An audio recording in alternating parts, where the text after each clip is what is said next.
of sometimes kids are the ones that are going to their parents and saying, you know what, I need a tutor, mom, or I need a tutor, dad. I'm not doing well in math. I'm not doing well with reading. I feel dumb in class. I just feel like everyone understands and I don't.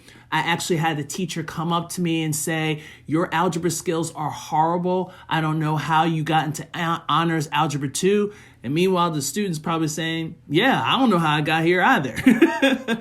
So it's kind of like, we have to keep the patience of when a parent's like, okay, what can I afford? I know it's not going to be free. Or, hey, your school has free tutoring. Why don't you go to do that? But then here's one of the problems. A lot of those tutors are other students. And other students have their own homework to do. So then their intention is great, but just like having teachers do coach class after school, they're basically repeating the same concepts that they were talking about during the class period.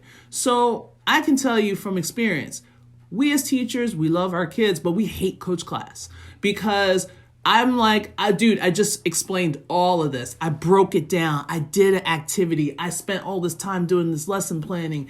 And then I understand that there's some kids that needs more, and I do that in class. But a lot of kids want that one-to-one attention, and it's hard to do one-to-one when there's 40 kids in the class. Or even if you're lucky enough to have 28 kids, but if you're working in a special ed school and most of your kids are special ed students, hell, 20 kids in the class is almost like the equivalent of having 45 kids in the class. Let's be real.